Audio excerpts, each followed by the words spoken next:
You are listening to WTUZ Radio Podcast.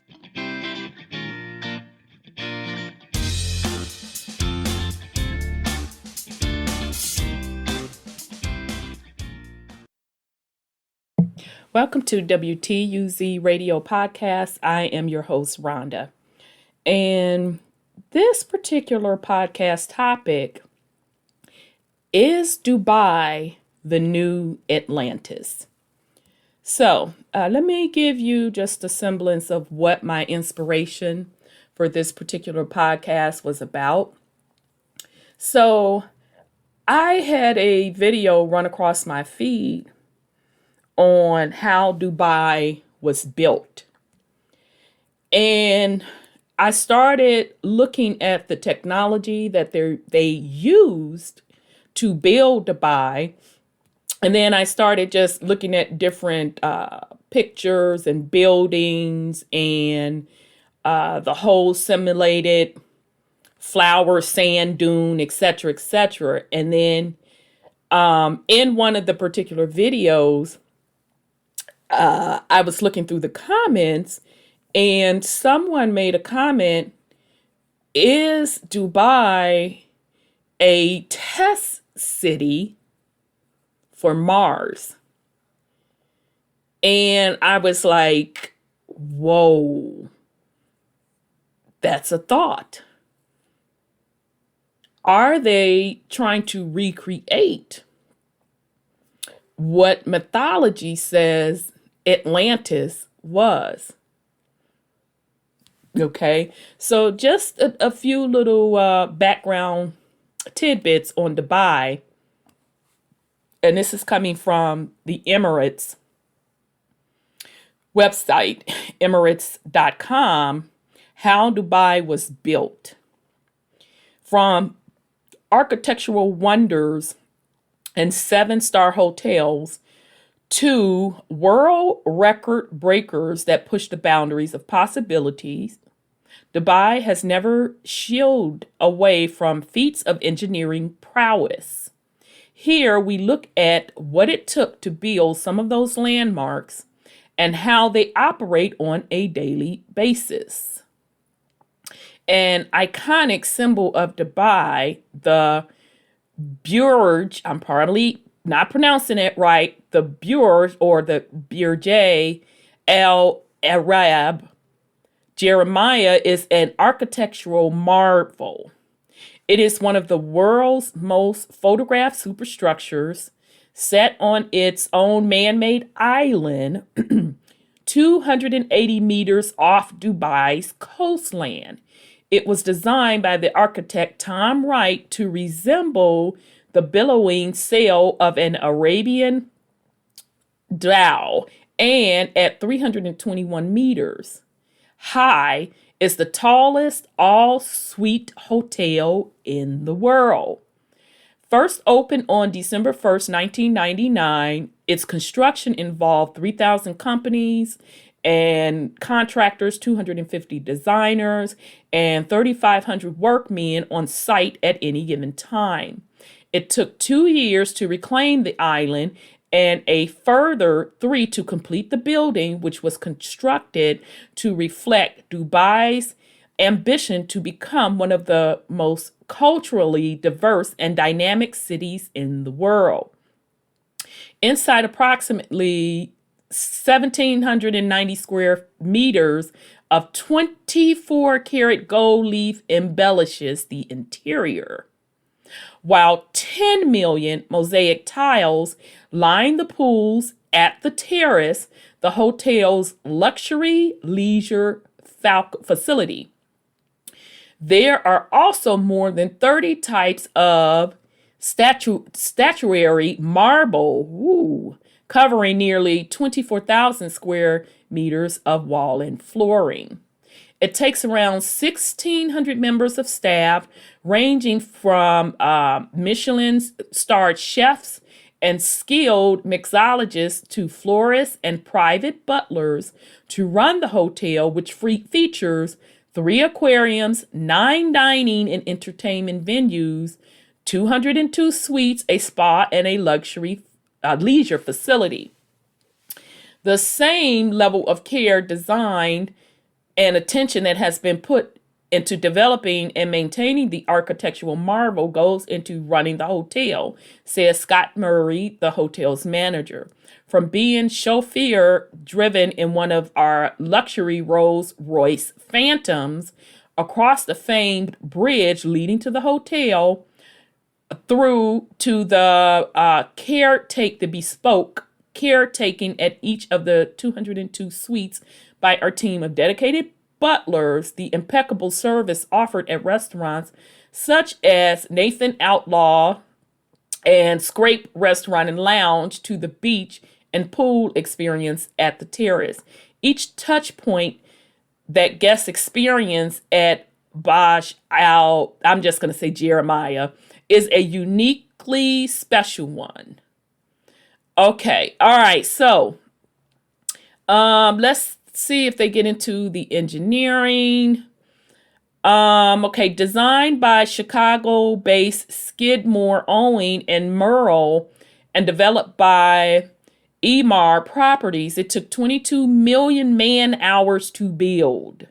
And during its peak construction, had over 12,000 professional and skilled workers on site every day, in total of 33,000 cubic meters of concrete, 39,000 tons of steel reinforcement, 103,000 square meters of glass, and 15,500 square meters of embossed stainless steel were used in its construction.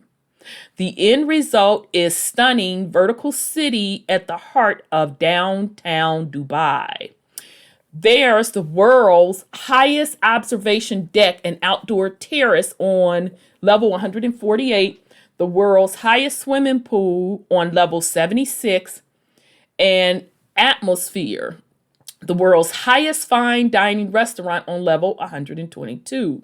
At the base of it is the Armani Hotel Dubai, while the rest of this monument to human achievement is made up of 172,000 square meters of residence and over 27,000 square meters of office space.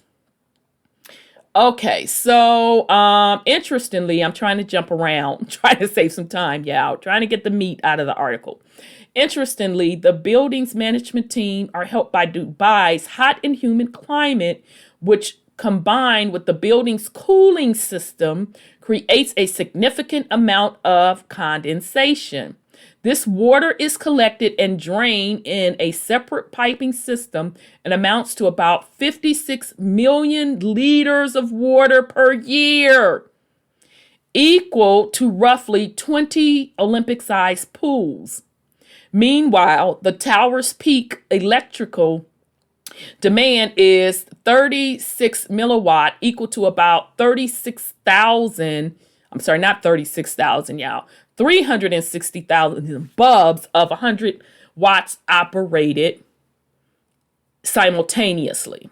All right, so they're going to get into it, but what really sparked my interest when I was looking at some of the videos on the technology they use for Dubai, and specifically how they're using the technology to cool the buildings, because it's the desert.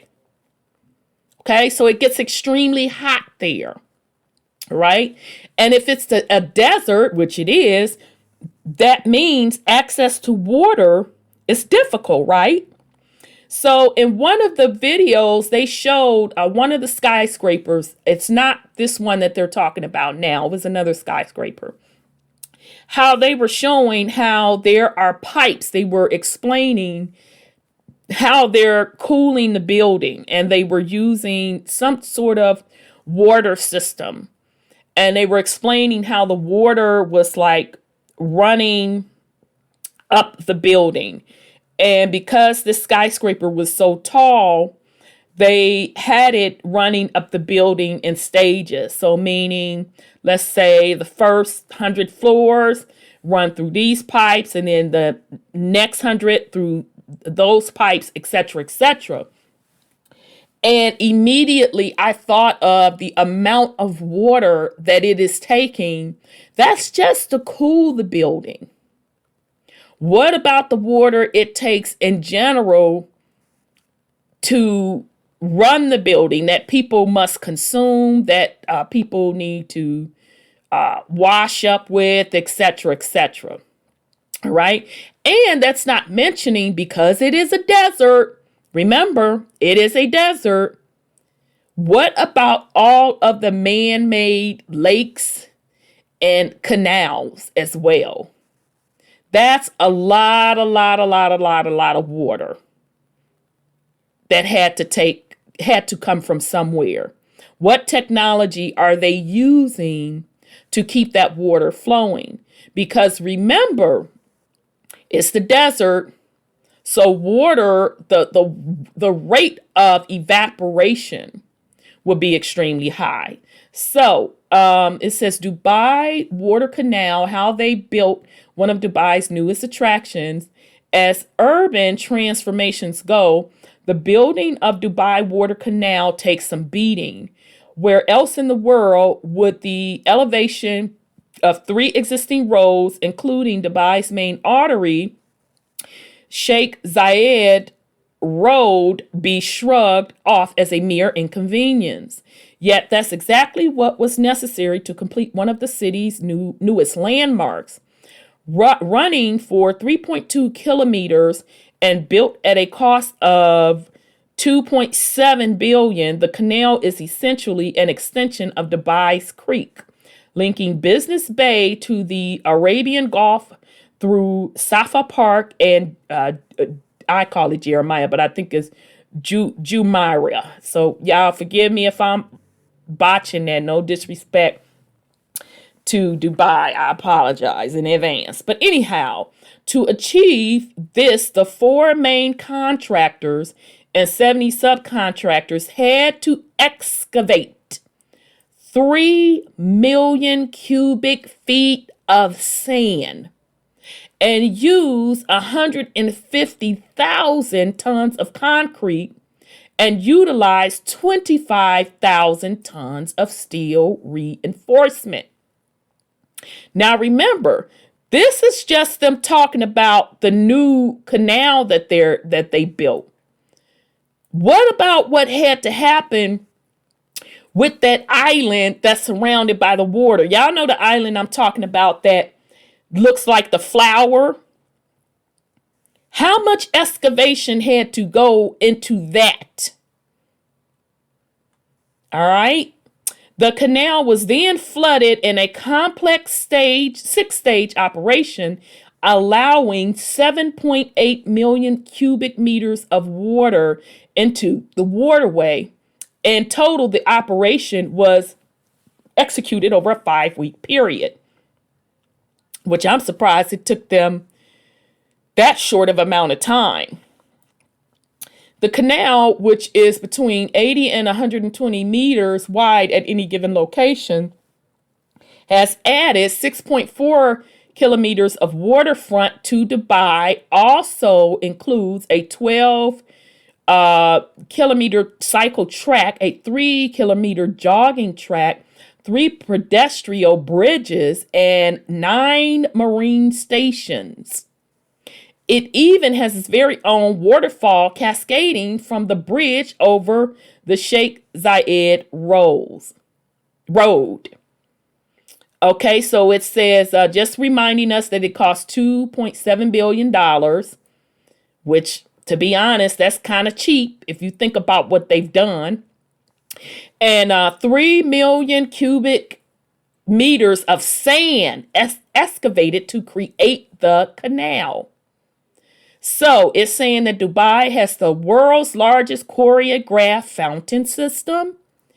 At the base of Khalifa is the Burj. I know I'm pronouncing it wrong. The Burj Khalifa is another masterpiece, the Dubai Fountain. The tallest performing fountain in the world, with 344 underwater robots and 1,100 shooters, it is a spectacular water, light, and musical experience at the center of downtown Dubai. Right now, I know y'all have seen that. Anybody that have seen videos of Dubai, we always see people take videos of that water show.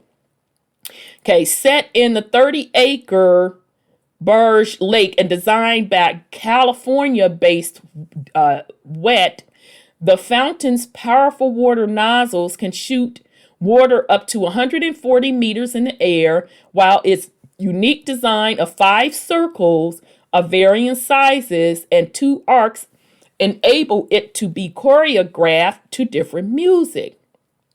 At any given moment, 83,000 liters of water will be in the air, with 25 color projectors providing a full spectrum of color. Now remember, y'all, we still talking in the desert, right? We're still talking in the desert. All right, so controlling the creative aspect of the show is a dedicated team of choreographers, with each new show starting life as a computer simulation in the U.S. before being downloaded to the fountain in Dubai for fine tuning. Wow. Wouldn't have known that. So the folks in the U.S. are creating the actual show, and then they just send over the software to the show over to Dubai to play it. Wow. Now that's interesting.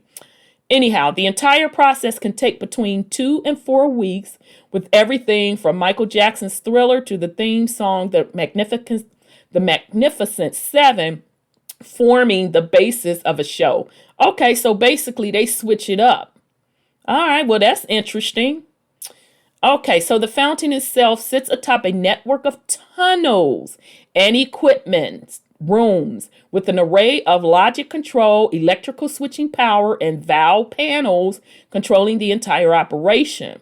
The electrical equipment, coupled with miles of piping, comes together to create the final show, which is overseen by the main control room located at the top of Dubai Mall.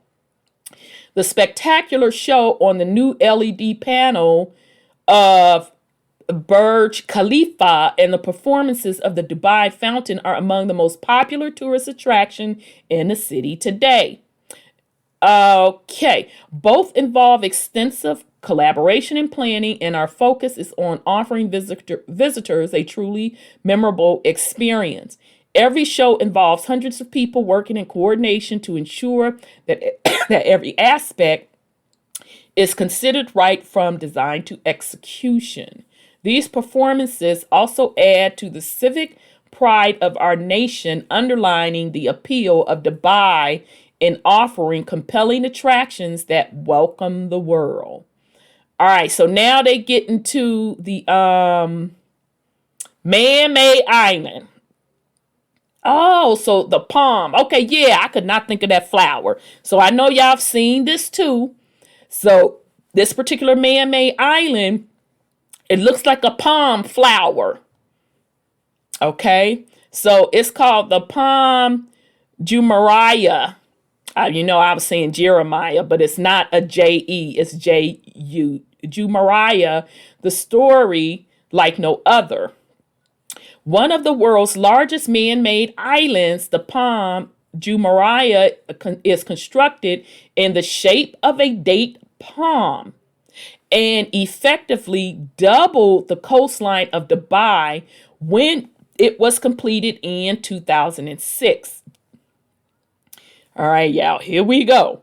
It took 120 cubic meters of sand and 7 million tons of rock to create and span 1,400 acres.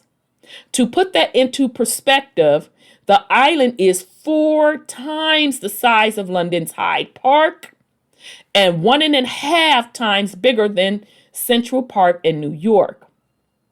The master developer tasked the transforming Palm Jumeirah from a concept into reality was Nikhil, and in doing so, it has created one of the most famous and sought-after landmark destinations in the world. Now home to more than 30,000 people, it includes luxury residents, hotels, resorts, retail outlets, and recreation and leisure facilities, all of which need constant maintenance. I'm sure it does. Significantly, the island, which hosts resorts such as, oh, come on now. So it hosts a resort such as Atlantis, the Palm, really now. And Jeremiah Zabil Saray is very much a work in progress. Upon Nikhil's developments include the Palm Tower, a 52-story residential and hotel complex, and Palm 360, a twin tower hotel and residential development comprising Raffles, the Palm Dubai Hotel, and Raffle Residence, Palm 360. The Palm Tower is directly connected to the Nikhil Mall, which is also under construction and due for completion next year. All right, so it's just saying that the Palm, I'm just going to call it the Palm, is a shining of example of the creativity, innovation, and forward thinking that Dubai is known for, says Ali Rashid, a globally recognized landmark and one of the most sought after addresses in the world. Okay, so I just kind of wanted to, I'm not going to read the rest of that, but it goes into the different things that they've done. Of course, they have a theme park. I mean, that's not too hard. It is what it is with a theme park. But if you kind of look at the different landmarks in Dubai, you will see a lot of man-made islands, a heck of a lot man-made islands. So it made me think of two things. The first thing was the fact that, and I'm speaking to the quote, quote, mud flood communities now. Y'all remember those star forts? So it definitely made me think of the different star forts that were built. We know that the French built some of them. Now, I don't know if the French built all of them. I'm assuming the Dutch may have built some as well. So let's say the Dutch and the French. I don't know how many star forts the Brits built, but we do know that we still have remnants of those star forts today. And most of what we're seeing on that constitute coastlines, okay, because they mention in the article about London's particular coastline. And if you go look up the city of London's coastline, you'll see that it was built up. You'll see that concrete wall. All right. Even in the United States, on the mainland, most of that coastline was built up. It's a built up coastline. Okay. So that means Florida, California. You can go back to some of the older maps and you'll see where California was separated from the mainland. And then I ran across the map and I got that particular map, the name of that map, from John Levy. He did a show on it. Or he mentioned it in one of his shows. And on that map, it showed where California was built up to be connected to the mainland. Okay, so that's the first thing that came to my mind. Okay, so the Dubai, build up a Dubai of what they're doing from a technology perspective on such a grand scale. That's what was done, if we want to say pre-mud flood, pre-reset, definitely pre what they are telling us the true history is. Because we not only have some of those same remnants today on the coastlines, but also like the former star forts also exist. Okay, so that's the first thing. So in other words, they're kind of bringing back that grand scale of building things. So if you want to take it back a little further, or on the mythology side, meaning the Atlantis, because remember, some say that Atlantis existed and it was highly technically advanced, and a war broke out and the what they were fighting with, the war tools they were fighting with, sunk the city of Atlantis. So supposedly it is underground. Others say that it is not underground. It is just hidden land that is no longer available to us. Okay? So, in other words, with this talk of reset, something is going on where we're seeing test cities being stood up. And I really believe Dubai is one of those test cities, right? Now, if you look into the news media, all they've been talking about lately is Mars this, Mars that, Mars, Mars, Mars, Mars, Mars. And it really made me think when that person said in the comments about Dubai being a test city for Mars. Is that the case? Is it the case that Mars is, you can believe two schools of thought here. Well, three. I'll go with 3 schools of thought. So let's go with 3 schools of thoughts regarding Mars. First school of thought is Mars is millions or whatever miles they say away in the sky, and that now they have the technology that they are starting to explore Mars, and they are going to start colonizing Mars in order to be livable.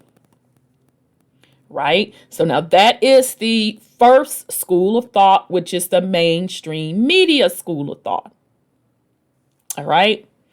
The second school of thought is Mars is really not what they're telling you that it is, meaning that it's in the sky and it's millions of miles away. Really, Mars is just a territory in part of a larger planet Earth, because all of the land masses have not been revealed to the rest of the world. So if that's your school of thought, it's, one or two things. Either they're rebuilding Mars back up, meaning maybe Mars was inhabited before, since it is land that's hidden on planet Earth, or they're just going to colonize that particular territory. All right. The third school of thought is that the whole concept of being able to go to Mars, being able to inhabit Mars, is just false. So meaning it doesn't matter if you feel that you can go out into space and land on Mars, or whether you feel Mars is just hidden land in a hidden territory. It just doesn't exist. It's made up. It's not going to happen. It's not possible. So those are the 3 schools of thoughts regarding Mars. My whole thing to the matter is, why are they pushing? Why are they constantly having conversations regarding going to Mars? I mean, frequent conversations. Now they are literally now supposedly and allegedly doing exploration of Mars with under the guise of collecting information in order to inhabit Mars. Although Elon Musk comes out and says that they want to put people on Mars to live within the next 20 years. And he may have even said 10 years. Don't quote me on the 10. I know at a minimum it was the 20. So is it is it the case that they are introducing the concept of cities like Dubai to get folks' consciousness, get their mind, get their appetite ready for these futuristic cities? Is that what's going on here? That they're using Dubai as the test city for the next step after a reset of some sort to live on Mars? Do they already have Mars built out to be in livable conditions? And in the same comment in that one Dubai video, of course, that person putting that comment there about is Dubai the test city for Mars? Of course, other people had replies to put under there. And, some of the replies were, it's probably already built out. It's probably already built out. And pretty soon, they'll be introducing folks or giving folks the option to go and inhabit Mars. And my thing is, if it's already built out, that means folks are already over there living. They already have a test group that's over there living. And who's to say that it was deserted in the first place? Who's to say it was probably already folks there? Okay. Now, especially if I'm going with, let's use the concept or the school of thought of Mars being just an additional territory on a larger planet Earth. Okay. So meaning this territory, the people in our territory, we didn't know about them and they didn't know about us, but only a select few of the quote, quote, who they're calling the elite and maybe some select presidents know about these additional territories. All right. So when it's time to do a quote, quote, reset, is that a part of the reset?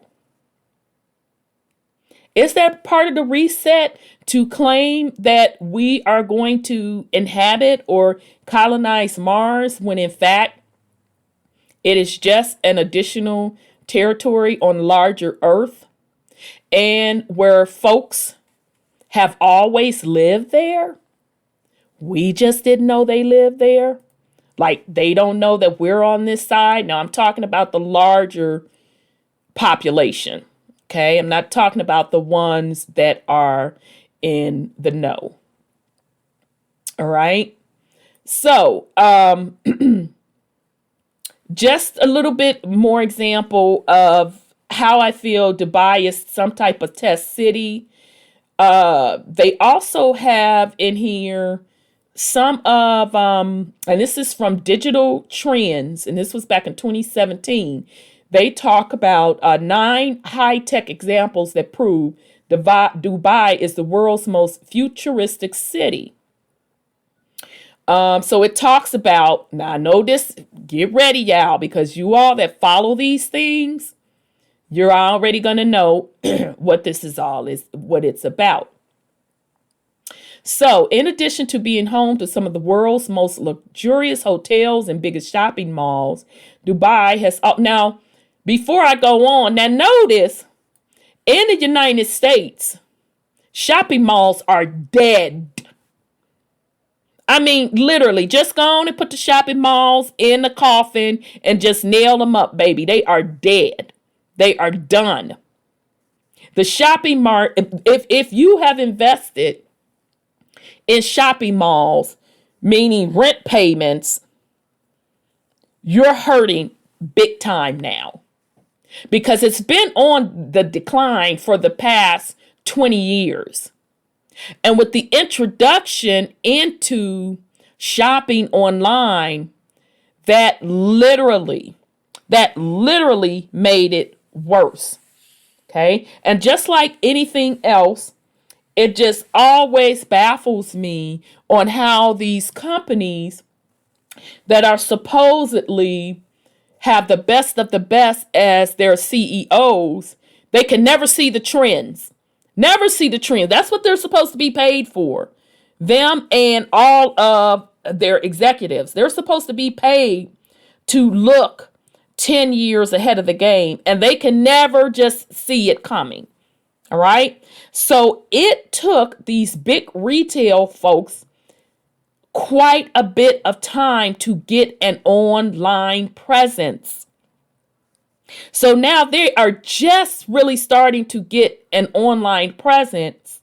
And then a lot of them before pandemic, they had just started shutting down their different brick and mortar, their physical stores, and selling more through online. And if they wanted to Dubai, to do something big with products they invented, and they didn't invent it because I know a marketing company came up with the idea of a pop-up. So you would do a pop-up store. But the concept of the malls in the US, it's pretty much done. The pandemic, it was already on life support. The pandemic just pretty much put the nail in the coffin. But here you have in Dubai, and although this is 2017, the US malls were already hurting. But yet Dubai shopping malls, they're doing great. Dubai has also carved out a well-deserved reputation for being willing to go big with the latest emerging technology. Now here we go, family. From robotic police forces to autonomous taxis. All right, so they're gonna go down the list. So they're just saying firefighters on jet skis, the drone taxi. While most cities are still caught up wondering about regular self-driving cars, Dubai is busy putting self-driving flying cars through their paces. Giving a test flight last month, Dubai's the autonomous air taxis, AAT, is described as the world's first self-flying taxi service. Although it is not yet available commercially, the 18-rotor flying drone promises to be eco-friendly, electrically powered transportation solution of tomorrow, so long as you don't want a flight longer than 30 minutes. So anybody that is a cartoon person, sorry, hopefully y'all didn't hear that. I made a mistake and hit the video. So anybody that is a a cartoon person, remember the Jetsons? And I just saw this week, let me go to it. I know I pulled it. I just saw this week. Now this is from World Economics Forum. This came out, this article came out February 8th, but I saw them mention it in mainstream last week about flying cars. The UK is building the world's first airport for flying cars. A pop-up airport for electric flying taxis will be operation later this year near the UK city of Coventry. The market for electric air taxis could be worth $500 billion in the US alone. Right? So they was saying that they need regulations, all of that jazz, yada, yada, yada. So I'm not going to go into the rest of it, but just the fact that now they're starting to push the fact of electric cars, the concept of electric cars into the populace. But where did that electric car make us? Dubai? Where did it get started? In Dubai. All right? It started in Dubai. All right? So that goes back to the concept of, is Dubai the new Atlantis? It's so obvious that it's a test city. So let's go on. Hotel of the future, planning a trip to Dubai next year and looking for somewhere high-tech to stay. If so, you might want to check into the Rosemont 5-star hotel and residence. Still in development at the time this article was written, because remember, this article was written in 2017. The 450-room hotel boasts a high-end restaurant, man-made beach, giant aquarium, infinity pool, and more. The reason the hotel made this list, though, a giant 36-degree computer-generated rainforest in the public areas and a robotic host on the reception desk. It's like you've gone on holiday to the future. All right. And then they talked about the RoboCop, less smiley, but just as metallic as the robot host at the Rosemont 5-star hotel is Dubai's latest law enforcement.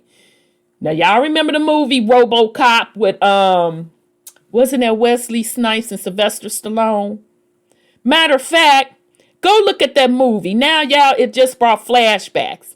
So go look at that movie and look at some of the architecture in that movie and see, don't you see some similarities in Dubai's architect? All right, so they were saying the first RoboCop was introduced this summer, complete with a camera for transmitting live images and identifying suspects, and a touchscreen which can be used by members of the public to report crimes and ask questions. According to the Smart Services Division of the Dubai Police, such humanoid robots will make up an entire quarter of the local police force by 2030. Okay, so they just go into the cars, so automatically driving police cars. They're talking about that. We don't have to talk about that because, the self-driving car, Tesla has been working on that pretty much already, and we already have those on the road. Although I do know that Detroit is testing out the taxi. Now, I don't know if they stopped it, but I do know a couple of years ago in downtown Detroit, they had a couple of self-driving taxis that they were testing. Okay, but we already have self-driving cars. That's what the Tesla does. All right. So, mega solar plant, having last month received a contract to build yet another extension, Dubai's Mohammed bin Rashid solar park will eventually stretch to cover a massive 83 square miles, making it the world's largest single-site solar park.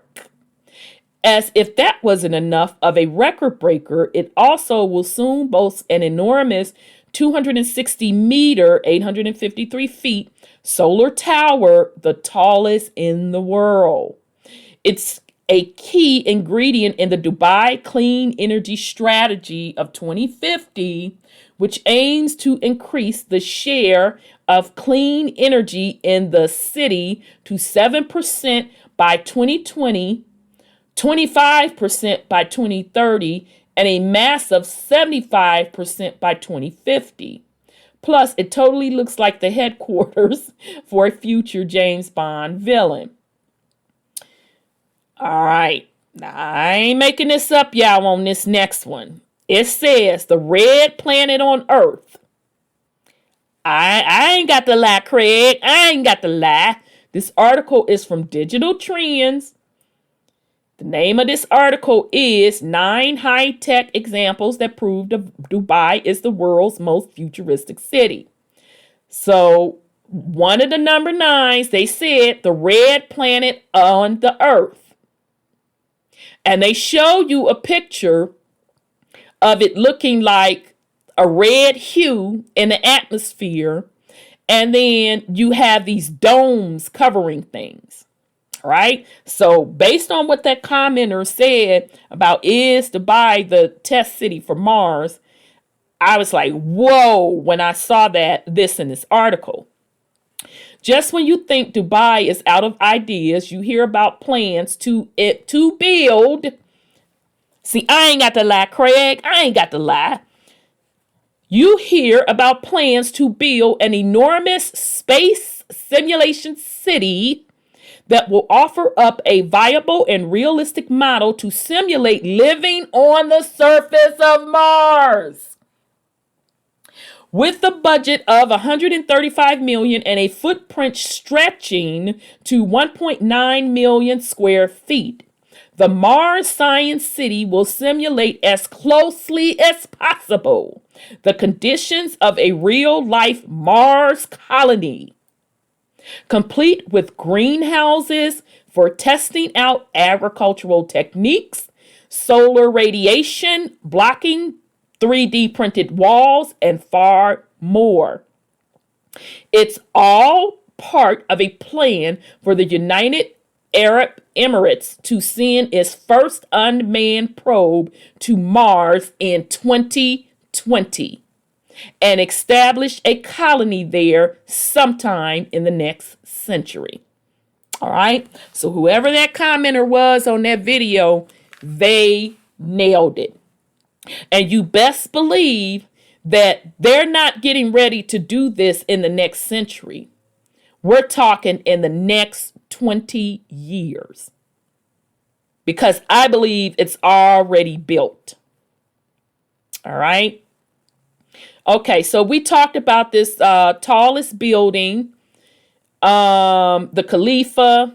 So we talked about that already. So a great example of neo-futurism that could come straight out of the world of Blade Runner. The Khalifa is an angular masterpiece of engineering which contains a luxury hotel, observation decks, apartments, corporate offices, restaurants, observatories, and the world's highest nightclub. Not to be missed unless you're terrified of heights, we guess. So go pull up a picture of this building. I'm going to spell out the first name because I know I'm botching it. It's Burj and Khalifa. Go look it up. This building is so doggone tall that it is above the clouds. Okay? And notice how they made reference to the movie Blade Runner. All right. So those of you that want to claim folks are a conspiracy theorist, this, that, and the third, they sure do drop a lot of those quote, quote, conspiracies in movies. All of this that I'm just going through, every last bit of it, they have shown in the movie. RoboCops, the simulated hotel of the future, because that's basically nothing but AI simulating an environment with artificial intelligence. The flying cars, the self-driving cars, and now they're talking about the Mars colony. All of that stuff that we've already seen in these movies decades ago. Okay? All right, so that's just a little bit there on some more technology that they are introducing in Mars. Now, in Mars. Ooh, see how that consciously slipped? That they have introduced in Dubai, which, who knows? We don't know if they got that technology from Mars, if it's already a civilization that's existing. We don't know if they got that technology from Mars, or did they get that technology from Atlantis? If these places still exist and they're in operation, who's to say? Now, let's go over one more thing. I'm going to try not to make this too long. I don't want to be too rambly on you, family, on these podcasts. Let's go on another one. All right. We are going to go and talk about, if you haven't seen this movie, I suggest you look at it. It is a little kiddie. It is a little kitty-ish. But it dropped a lot of jewels. It's called Tomorrowland. Okay? Go give it a look. All right, George Clooney plays in it. And I forget the other young lady. It's a little girl that plays in it as well. All right, so I'm just going to go over a synopsis and let's talk about it a little bit. But I want you to look at the movie because some of the same concepts that you see in Dubai, you see in Tomorrowland. All right, and Tomorrowland had some of the concepts in it from a technology standpoint that I saw we saw in Black Panther with the magnetic trains and all of that jazz. All right. So this is from Overmental. Tomorrowland Explained, Exploring the World of the Future. Tomorrowland has a ton of big ideas, but most of them go relatively unexplained in the movie itself. Not a huge surprise given Damon Lindelof wrote the script. The movie definitely doesn't require that you know the answer to every mystery, but it certainly leaves the door open to a ton of questions. Luckily, some of these concepts are explained in the Tomorrowland prequel, novel, and promotional materials, while others are open to some good old-fashioned guesswork and fan theorizing. What is Tomorrowland? This is probably the most confusing aspect of the story and could have been used a bit more explanation. If I had just seen the movie, I probably would have assumed that Tomorrowland is some kind of alternate dimension. Okay, now I have to admit, when I saw it, that's what I thought. But then when I started thinking about Dubai, I'm like, and based on that person's comment about Dubai being the test city for Mars, and I was thinking, well, are they pulling technology from the Atlantis days? And then I thought about this movie, Tomorrowland. I'm like, oh, crap. That's what Tomorrowland was showing. So Tomorrowland is showing a place that we just don't know about with all of this technology. So that goes back to the theory, is Tomorrowland coming from Hidden Land? All right. Now, there is a gentleman on YouTube, and I have featured his stuff before. I'm going to try to get his name. Hopefully I can find him, because he was the first one that I heard discuss Tomorrowland from a Walt Disney perspective. And I was like, oh my goodness, whoa. So yes, Walt Disney World, he was saying the way Walt Disney laid out Tomorrowland is exactly how the future cities, not the future cities, that those cities already exist. So in other words, the way that Walt Disney laid out his particular stuff, and specifically Epcot, is coming from those hidden lands. It's literally coming from the hidden lands that they are not showing us today. Okay. And so his particular channel, oh shoot, I'm trying to find it. And of course, I can't find it. It starts with the G. I don't know. There we go. There he is. His name is, his YouTube channel is GODGEVLAMSTE.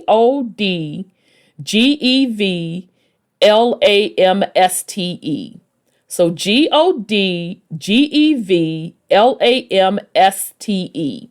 Right? So he did a couple of videos on how Walt Disney laid out the Walt Disney in Florida, and how he believes it is a mimic for these hidden lands that we don't get to see. All right. So made me think about Tomorrowland as that movie. Dang on it. It wasn't another dimension. It was just another territory. All right.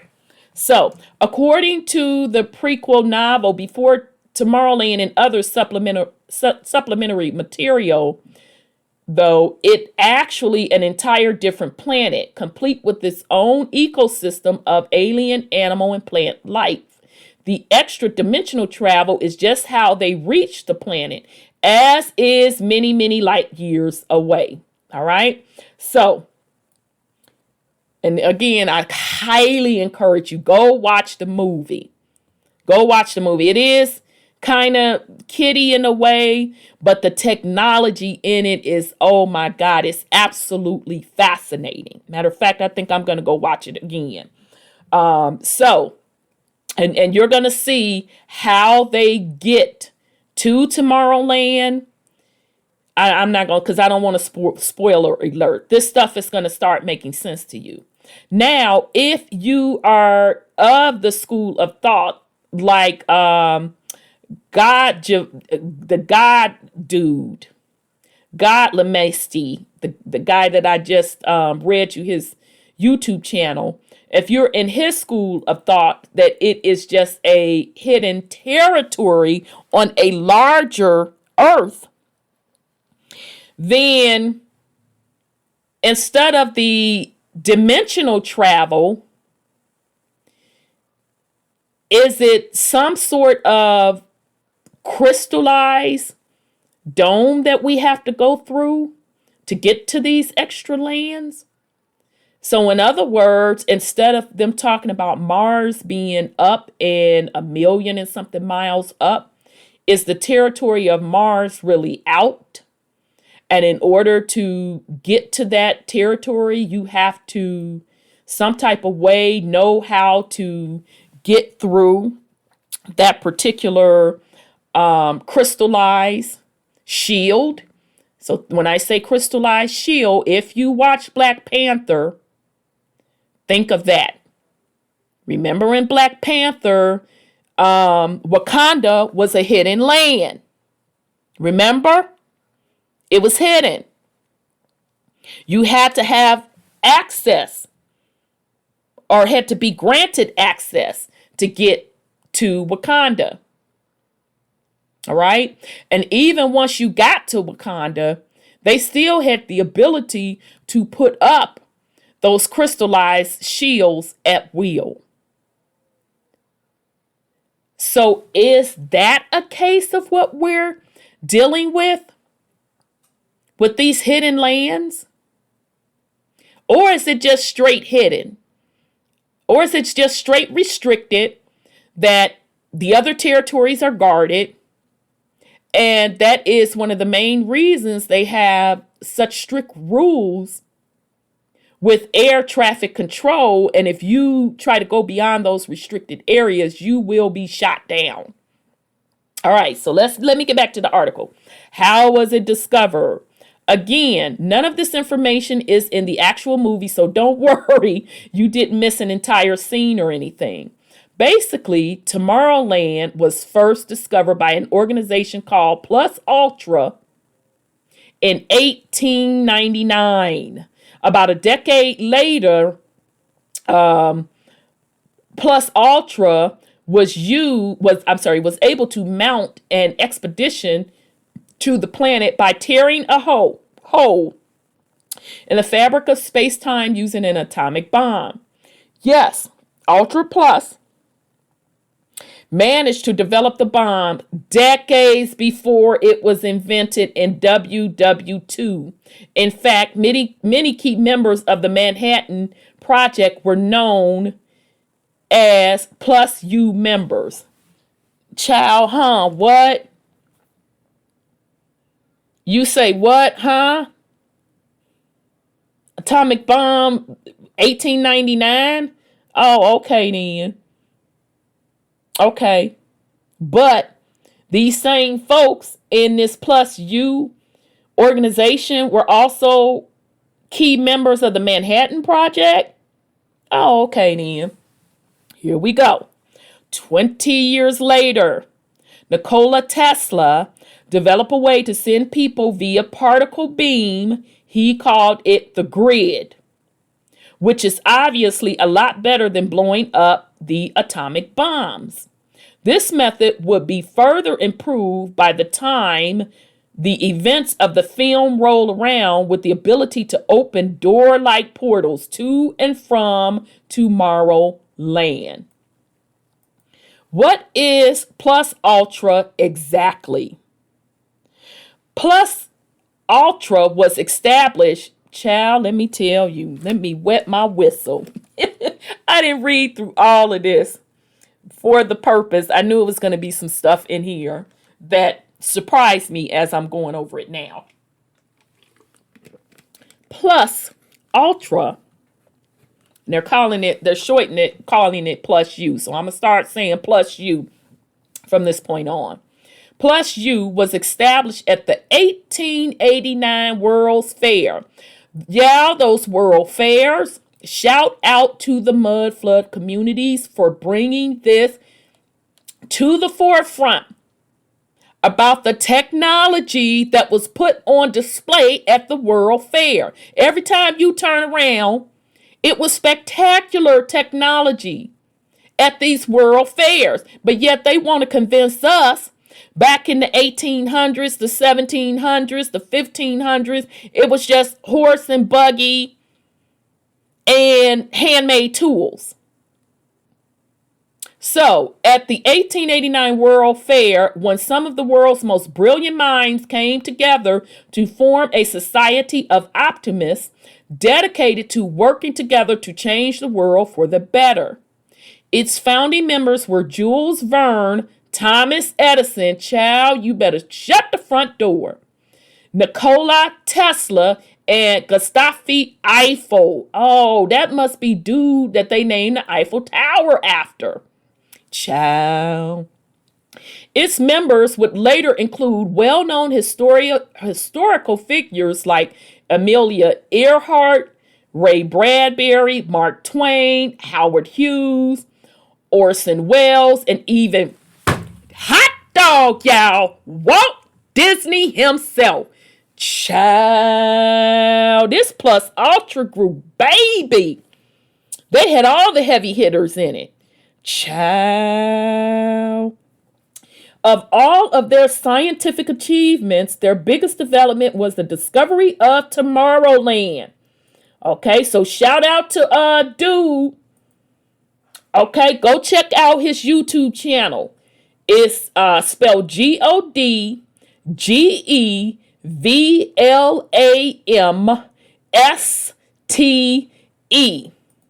He literally talked about how Walt Disneyland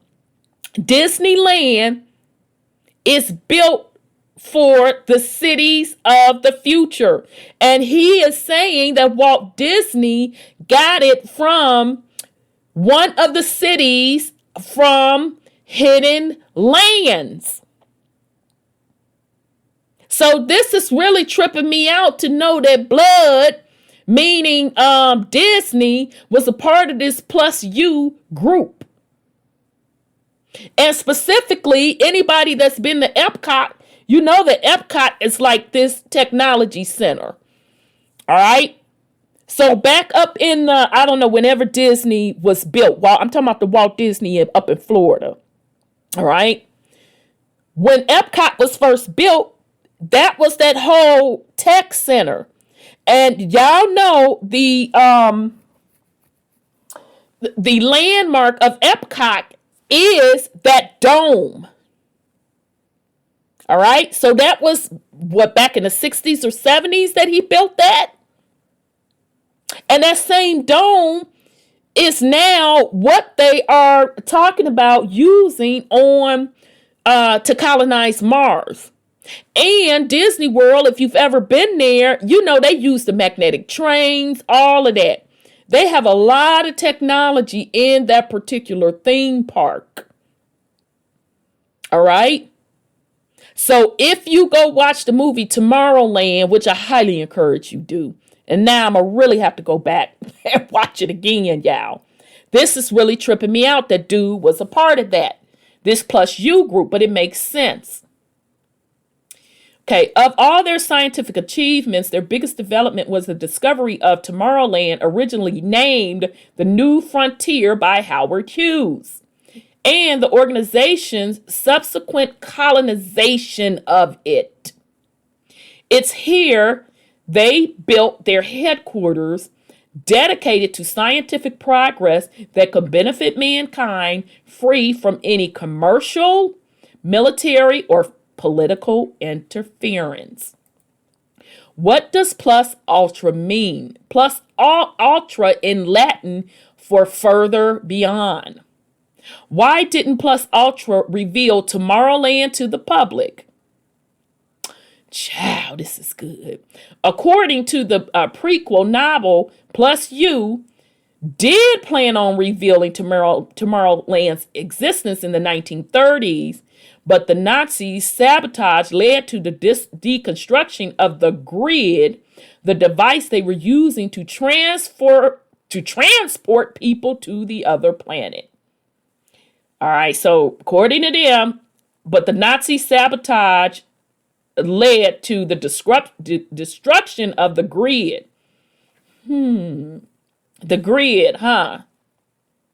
Interesting. The device they were using to transport people to the other planet. So when we think of the grid today, we think of the electrical grid.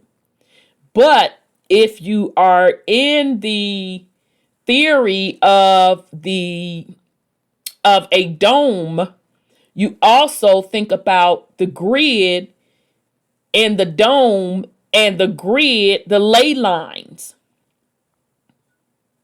All right. So the attack also resulted in heavy damage to the Plus U's facilities on Tomorrowland itself. It took over a decade of work before Plus U was even able to reach Tomorrowland again, and as we saw in the 1960 segment of the film, it looked like the place was still coming together when Frank first visited it.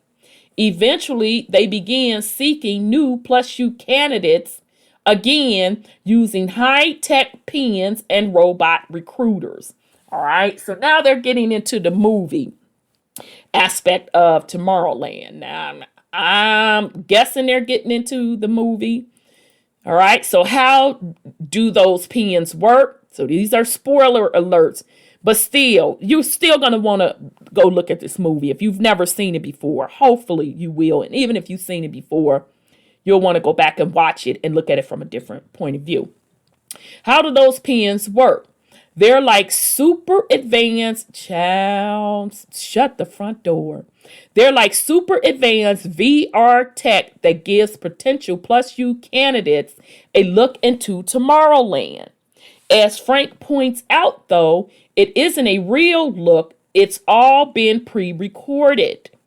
Plus U experimented with a similar technology in the prequel novel using pairs of glasses instead of pens.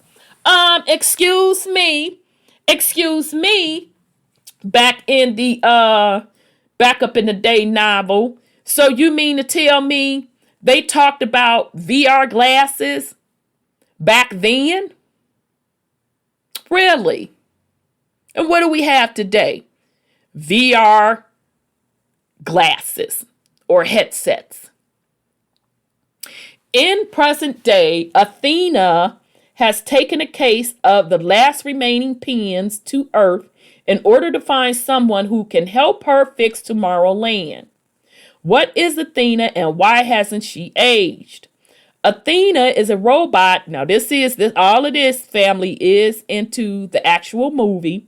Athena is a robot, or more specifically, an audio animatronic. Her job is to find assets and recruit potential Plus U members.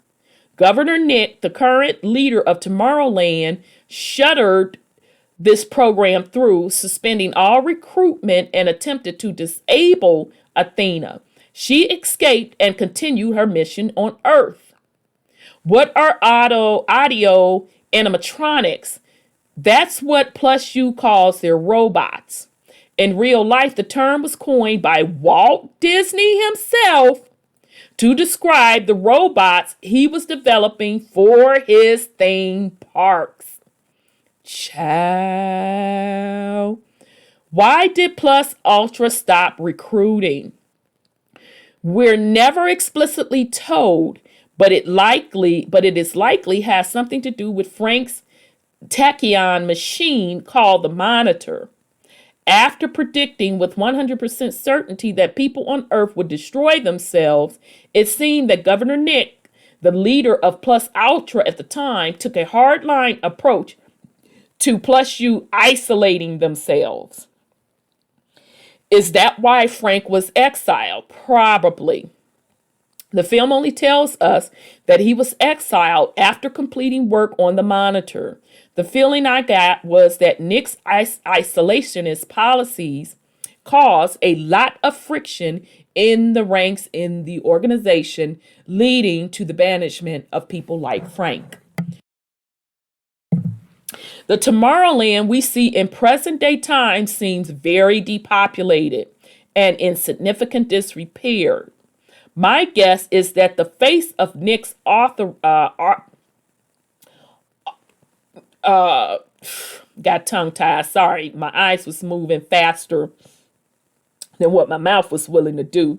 So my guess is in the face of Nick's leadership and increasingly militaristic leadership, many members of Plus Ultra were either forced out or chose to leave.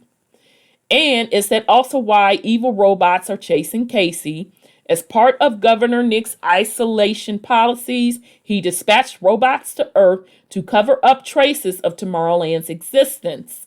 Nick's robots are basically there to kill anyone who might find out about the other world so that it can never be polluted by other people from Earth. All right. So again, if you are at the school of thought of planet Earth being a lot larger than they are telling us and having hidden lands, and one of those hidden lands, there is a technology center with technology like Tomorrowland. Would it make sense if they figured out that they don't need wars and all of these things, the concept of money, how it's being used, and they have a quote, quote, utopia, would it make sense that they would not want the current primitive thinking of who we're calling earthlings, so 90% of the populace, coming over to Tomorrowland because they have not evolved from a consciousness perspective? All right. What is that teleportation machine Casey, Frank, and Athena use? It's a technology called wire transfer, which is explored a bit more in the prequel novel.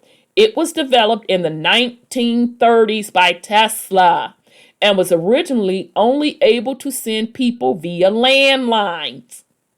In the movie, the technology has advanced to the point where it can teleport people via satellite dishes. So back in 1930, dang, y'all, they said Tesla pretty much invented it, and they were going through the phone line. So it kind of makes me think of, remember when the internet first came out? I know for my younger, I know millennials, y'all was around. Y'all were probably children when the internet first came out. But the Z's, you definitely weren't around. When the internet first came out, you had to dial up via the landline, and you would hear that sound, ski. So that's interesting that they saying back in the 1930s, that's what he was, how people were transporting via the landlines. Okay. All right. So it said it saps the blood sugar from you in the process, though, making it a pretty uncomfortable experience. Why is there a rocket ship that goes to Tomorrowland when they have portals you can just walk through? Right? Now, if you check out the dude that talks about Crater Earth, again, G-O-D, God, Gelv, G-E-V-L-A-M-S-T-E. If you check out his YouTube videos, he talks about how those space launches that they are really doing, what they're doing, they're just taking those and going to another territory on the larger Earth. All right. So the rocket that takes Frank, Casey, and Athena to Tomorrowland is super old. It was built by founding members of Plus U, Tesla, Edison, Eiffel, and Verne, as a way to reach Tomorrowland in case of an emergency and only in an emergency. You'll notice it has no way to take you back to Earth. Why does Tomorrowland look ruined when Casey and Frank get there? I think we're to assume that under Nick's leadership, things like exploration and space travel were deprioritized, hence why the spaceport is completely abandoned. Instead, it seems Nick has been pushing development on weapons technology and robot death squads. Okay, so in other words, like they said, he militarized it. Note how those giant guard robots from the last scene look similar to the construction ones from the 60s. Nick's influence has apparently corrupted Plus U's original goals. Absolutely.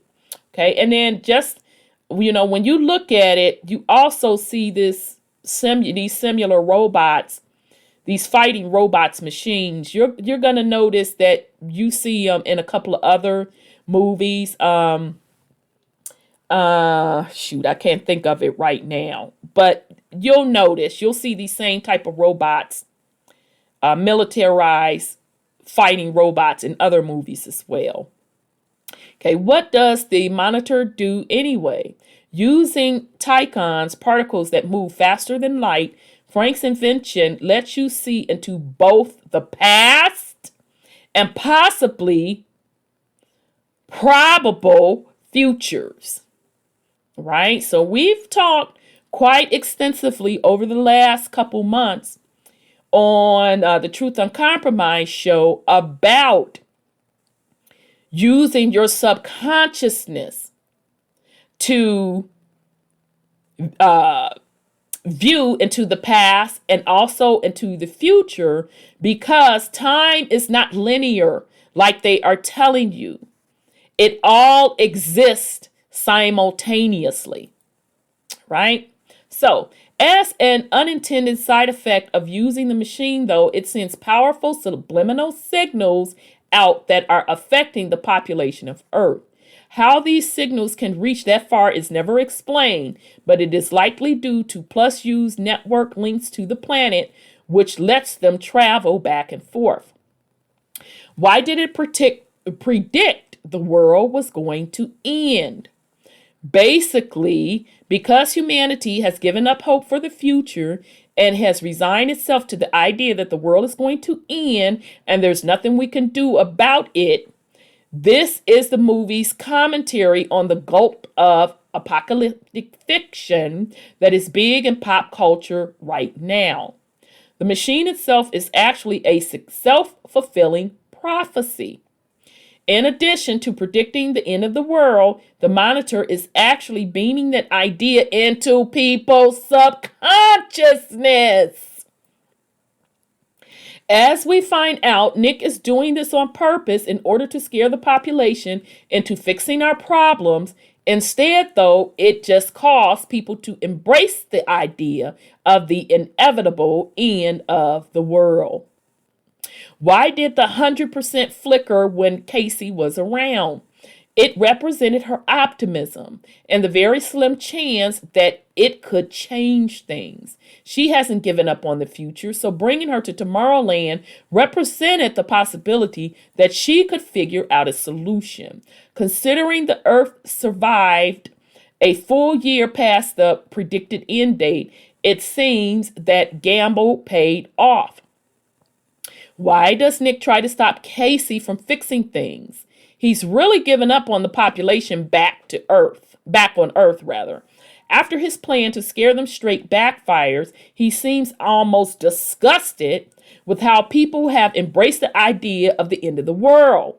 Nick no longer has any interest in fixing things. He just wants Tomorrowland to be left alone while the Earth destroys itself. How does Athena save Frank from getting shot? She saw Nick shoot him due to the tachyon interference. It showed her one possible future outcome of that. Armed with that knowledge and super fast reaction, she jumped in front of the blast. Why do Athena and other robots self-destruct? It's probably to prevent them from being discovered on Earth if they get disabled or malfunction. It definitely seems like a safety hazard, though.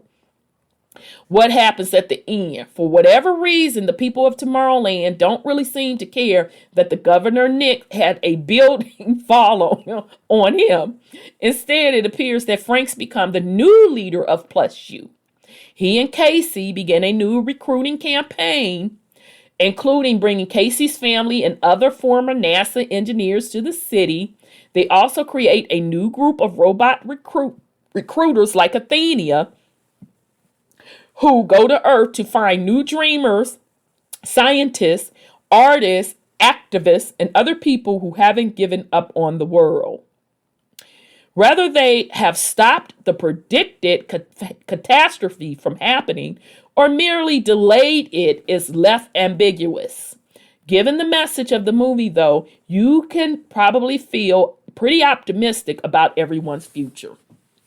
All right, so I know that was spoiler alert for the movie Tomorrowland. I highly encourage you to go look at it. All right, this article is from a website called Overmental, and the name of that article is Tomorrowland Explained: Exploring the World of the Future. Okay, so again, I wanted to bring in that article to once again bring the point about Dubai being the test city for the quote reset. All right.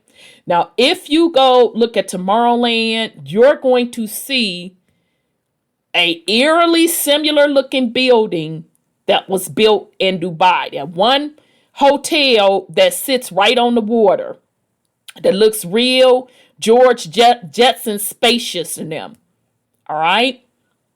So just look at Tomorrowland and look at some of the technology that Dubai currently has. And also when you look at Tomorrowland, it will also make you think of technology that you saw in Black Panther. All right. With Black Panther being a hidden nation and Black Panther using the magnetic technology for transportation and how they were using, I think it was called vibranium, if I'm not mistaken. That particular metal, vibranium, that was very precious, that was running all of their technology and was the most expensive metal on the planet. And how with their technology, they also had the ability to put up those particular crystallized shields to block folks out. Okay. And just also the fact of Dubai being the test city, we went through some of the futuristic technologies that they're already using. They're already instituting the RoboCops. They're introducing the flying cars. And they even have a test city for Mars, for the colonization of Mars. All right. Just among some of the technologies that they have. All right. So what we're really witnessing, family, is like I've said time and time again. This reset is going to be a couple of things. All right. It is definitely going to be, the reset is a result. Let me be clear. Slow down a bit. The reset is definitely a result of the planet's vibratory frequency rising, i.e., the age of Aquarius. Okay, so therefore, the technology that's being used must be moved forward. But then also the way that things are being done currently today, far as the monetary system, et cetera, it was under the guise of the old frequency, the old energy, the Pisces era. Okay. And in that Pisces era also, you had it riddled with religion. The Pisces era was riddled with religion about a Messiah, about a rapture, about someone coming back to save humanity, someone or something. So as we started leaving out of the Piscean era, you started hearing people talk about the fifth dimension, and some people got on the train. Now the aliens are going to save you. All right. But even with that concept, that is still a Messiah concept. All right. So the reset is going to be about the planet Earth, Mother Earth, resetting herself to a higher vibration, healing for her best benefit. Now, for the species and the beings